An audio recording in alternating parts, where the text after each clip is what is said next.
ಭಾರತಕ್ಕೆ ಸ್ವಾತಂತ್ರ್ಯ ಬರುವ ಮುನ್ನ ಬ್ರಿಟಿಷ್ ಆಡಳಿತದಲ್ಲಿ ಚಾಲ್ತಿಯಲ್ಲಿದ್ದದ್ದು ಸುಮಾರು 550 ರಾಜಮನೆತನಗಳು. ಬೆರಳೆಣಿಕೆಯಷ್ಟಿದ್ದ ವಿಶಾಲ ಸಾಮ್ರಾಜ್ಯಗಳ ಪೈಕಿ ಪ್ರಮುಖವಾದದ್ದು ಮೈಸೂರು ಸಂಸ್ಥಾನ. ಕ್ರಿಸ್ತಶಕ 1399ರಲ್ಲಿ 33 ಹಳ್ಳಿಗಳ ಒಂದು ಪುಟ್ಟ ಪಾಳೆಗಾರಿಕೆಯಾಗಿ ಪ್ರಾರಂಭವಾದ ಯದುವಂಶದ ರಾಜಾಡಳಿತ ವಿಶಾಲವಾದ ಮೈಸೂರು ಸಂಸ್ಥಾನವಾಗಿ ಬೆಳೆದು ಬರೋಬ್ಬರಿ 550 ವರ್ಷಗಳಷ್ಟು ದೀರ್ಘಕಾಲದ ಗತ ವೈಭವದ ಇತಿಹಾಸವನ್ನು ಹೊಂದಿದೆ. ಭಾರತದ ಇತಿಹಾಸದಲ್ಲಿ ಇಷ್ಟು ದೀರ್ಘಕಾಲ ಆಡಳಿತ ನಡೆಸಿದ ಏಕೈಕ ರಾಜ ಸಂಸ್ಥಾನ ಎಂಬ ಹೆಗ್ಗಳಿಕೆಗೆ ಮೈಸೂರು ಸಂಸ್ಥಾನಕ್ಕಿದೆ. ಸುಮಾರು 550 ವರ್ಷಗಳ ಒಂದು ರಾಜವಂಶ ಆಡಳಿತ ನಡೆಸುವುದು ಸುಲಭದ ಮಾತಲ್ಲ.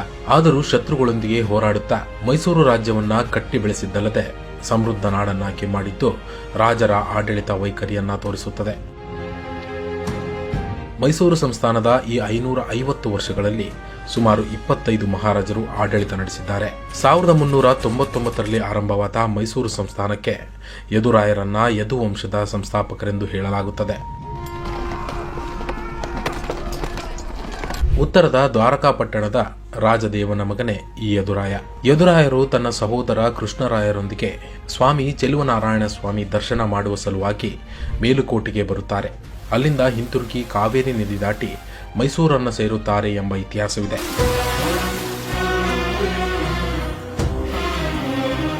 ಪಾಳೆಗಾರನ ಕೊಂದು ಯದುವಂಶ ಸ್ಥಾಪನೆ. ಈ ವೇಳೆಯಲ್ಲಿ ಮೈಸೂರನ್ನು ಆಳುತ್ತಿದ್ದ ಪಾಳೆಗಾರ ಚಾಮರಾಜ ತೀರಿಕೊಂಡಿದ್ದರಿಂದ ಅವರ ಹೆಂಡತಿ ಹಾಗೂ ಸುಂದರ ಮಗಳಿಗೆ ಮೈಸೂರು ಸೀಮೆಯ ದಳವಾಯಿಯಾಗಿದ್ದ ಕೊರಗಳ್ಳಿ ಮಾರನಾಯಕ ಹಿಂಸೆ ನೀಡುತ್ತಿದ್ದಲ್ಲದೆ ಪುತ್ರಿ ದೇವರಾಜಮ್ಮಣ್ಣಿಯನ್ನ ತನಗೆ ವಿವಾಹ ಮಾಡಿಕೊಡುವಂತೆ ಪೀಡಿಸುತ್ತಿದ್ದನು. ಇದನ್ನು ತಿಳಿದ ಯದುರಾಯರು ಮಹಾರಾಣಿಯ ಸಹಾಯಕ್ಕೆ ಬರುವುದರೊಂದಿಗೆ ಮಾರನಾಯಕನನ್ನ ಕೊಲ್ಲುತ್ತಾರೆ. ಈ ವೇಳೆ ಮಹಾರಾಣಿ ತನ್ನ ಪುತ್ರಿ ದೇವರಾಜಮ್ಮಣ್ಣಿಯನ್ನ ಯದುರಾಯರಿಗೆ ಕೊಟ್ಟು ಮದುವೆ ಮಾಡುತ್ತಾರೆ. ಹೀಗೆ ಮೈಸೂರಿನಲ್ಲಿ ಯದುವಂಶ ಆಡಳಿತ ಶುರುವಾಯಿತು ಎಂಬುದು ಇತಿಹಾಸದಿಂದ ತಿಳಿದು ಬರುತ್ತದೆ.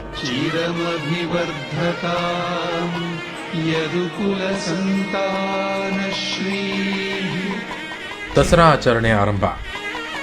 1578ರಲ್ಲಿ ಆಡಳಿತ ವಹಿಸಿಕೊಂಡ 1ನೇ ರಾಜ ಒಡೆಯರ್ ದಸರಾ ಆರಂಭವಾಯಿತು ಎಂಬ ಪ್ರತೀತಿ ಇದೆ. ಇವರ ಕಾಲದಲ್ಲಿ ಅಂದರೆ 1610ರಲ್ಲಿ ರಾಜಧಾನಿಯನ್ನ ಮೈಸೂರಿನಿಂದ ಶ್ರೀರಂಗಪಟ್ಟಣಕ್ಕೆ ವರ್ಗಾಯಿಸಲಾಗಿತ್ತಲ್ಲದೆ ದಸರಾ ಆಚರಣೆಯು ಜಾರಿಗೆ ಬಂದಿತ್ತು.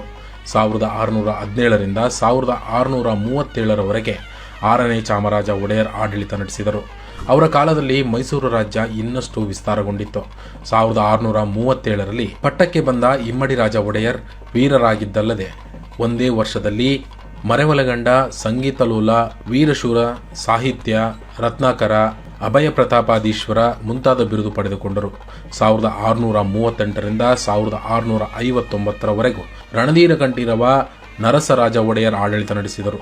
ಸುಮಾರು 20 ವರ್ಷಗಳ ಕಾಲ ಆಡಳಿತ ನಡೆಸಿದರು. ಮೈಸೂರಿಗೆ ರಾಜಧಾನಿ ವರ್ಗಾವಣೆ. 1770ರಿಂದ 1776ರವರೆಗೆ 8ನೇ ಬೆಟ್ಟದ ಚಾಮರಾಜ ಒಡೆಯರ್ ಆಡಳಿತ ನಡೆಸಿದರಾದರೂ ಹೈದರಾಲಿಯೇ ಸರ್ವಾಧಿಕಾರಿಯಾಗಿದ್ದನು. 1776ರಿಂದ 1796ರವರೆಗೆ 9ನೇ ಖಾಸ ಚಾಮರಾಜ ಒಡೆಯರ್ ಆಡಳಿತ ನಡೆಸಿದರು. ಇವರ ಕಾಲದಲ್ಲಿ ಬಹಳಷ್ಟು ಐತಿಹಾಸಿಕ ಘಟನೆಗಳು ನಡೆದವು. ಟಿಪ್ಪು ಸುಲ್ತಾನ್ ರಾಜ ಕುಟುಂಬವನ್ನ ಅರಮನೆಯಿಂದ ಸ್ಥಳಾಂತರಿಸಿದನು. ಆಂಗ್ಲರೊಡನೆ ನಡೆದ ಯುದ್ಧದಲ್ಲಿ ಟಿಪ್ಪು ಮೃತಪಟ್ಟ ಬಳಿಕ ರಾಜಧಾನಿಯನ್ನ ಶ್ರೀರಂಗಪಟ್ಟಣದಿಂದ ಮೈಸೂರಿಗೆ ವರ್ಗಾಯಿಸಲಾಯಿತು. ಕೊನೆಯಾದ ರಾಜ ಆಡಳಿತ. 3ನೇ ಮುಮ್ಮಡಿ ಕೃಷ್ಣರಾಜ ಒಡೆಯರ್ 1799ರಿಂದ 1863ರವರೆಗೆ ಆಡಳಿತ ನಡೆಸಿದರು. ಇವರ ಹುಟ್ಟು ಹೆಸರು ನಂಜರಾಜ ಒಡೆಯರ್. ನಂಜುಂಡೇಶ್ವರ ಅನುಗ್ರಹದಿಂದ ಜನಿಸಿದ್ದರಿಂದ ಆ ಹೆಸರು ಇಡಲಾಗಿತ್ತು. 1863ರಿಂದ 1894ರವರೆಗೆ ರಾಜ್ಯವಾಳಿದ ಚಾಮರಾಜೇಂದ್ರ ಒಡೆಯರ್ ಅವರು ಮುಮ್ಮಡಿ ಕೃಷ್ಣರಾಜ ಒಡೆಯರ್ ಅವರ ದತ್ತುಪುತ್ರರಾಗಿದ್ದರು. 18ನೇ ವಯಸ್ಸಿನಲ್ಲಿ ರಾಜ್ಯಭಾರವನ್ನು ವಹಿಸಿಕೊಂಡಿದ್ದರು. 1888ರಲ್ಲಿ ಜನಿಸಿದ ನಾಲ್ವಡಿ ಕೃಷ್ಣರಾಜ ಒಡೆಯರ್ 1940ರಲ್ಲಿ ಕಾಲವಾದರು. 1919ರಲ್ಲಿ ಜನಿಸಿದ ಜಯ ಚಾಮರಾಜೇಂದ್ರ ಒಡೆಯರ್ಗೆ 1940ರಲ್ಲಿ ಪಟ್ಟಾಭಿಷೇಕ ನಡೆಯಿತು. ಇವರು ರಾಜ್ಯಭಾರ ವಹಿಸಿಕೊಂಡ 7 ವರ್ಷಕ್ಕೆ ಭಾರತ ಸ್ವಾತಂತ್ರ್ಯವಾಯಿತು. ಮೈಸೂರು ರಾಜ್ಯಕ್ಕೆ ನಾಲ್ವಡಿ ಕೃಷ್ಣರಾಜ ಒಡೆಯರ್ ಕೊಡುಗೆ. ಕನ್ನಡಿಗರೆಲ್ಲ ದಿನ ಬೆಳಗೆದ್ದು ಕೈ ಮುಗಿಯಬೇಕಾದ ವ್ಯಕ್ತಿ ಇವರು. ಅಂದಿನ ಕಾಲದಲ್ಲಿ ಮೈಸೂರು ಸಂಸ್ಥಾನವನ್ನ ಇಡೀ ದೇಶವೇ ತಿರುಗಿ ನೋಡುವಂತೆ ಮಾಡಿದ್ದರು. ಕೃಷಿ, ಕೈಗಾರಿಕೆ, ನೀರಾವರಿ, ಜಲವಿದ್ಯುತ್, ಶಿಕ್ಷಣ, ವಿಜ್ಞಾನ ಸೇರಿದಂತೆ ಅನೇಕ ಕ್ಷೇತ್ರಗಳಲ್ಲಿ ಮೈಸೂರು ರಾಜ್ಯ ಮುಂಚೂಣಿಗೆ ಬರುವಂತೆ ಮಾಡಿದ್ದರು. ಭಾರತಕ್ಕೆ ಸ್ವಾತಂತ್ರ್ಯ ಬರುವ ಮೊದಲೇ ಪ್ರಜಾಪ್ರಭುತ್ವ ತತ್ವಗಳನ್ನು ಅನುಸರಿಸಿದ್ದರು ನಾಲ್ವಡಿ ಕೃಷ್ಣರಾಜ ಒಡೆಯರು. ಇವರ ಅಭಿವೃದ್ಧಿ ಕಾರ್ಯಗಳನ್ನು ಮೆಚ್ಚಿದ ಮಹಾತ್ಮ ಗಾಂಧಿ ಇವರನ್ನ ರಾಜ ಋಷಿ ಅಂತ ಕರೆದಿದ್ದರು. ಇವರು 39 ವರ್ಷಗಳ ಕಾಲ ಮೈಸೂರನ್ನು ಆಳಿದ್ದು ಈ ಕಾಲವನ್ನ ಮೈಸೂರಿನ ಸುವರ್ಣ ಯುಗ ಎಂದೇ ಕರೆಯಲಾಗುತ್ತದೆ.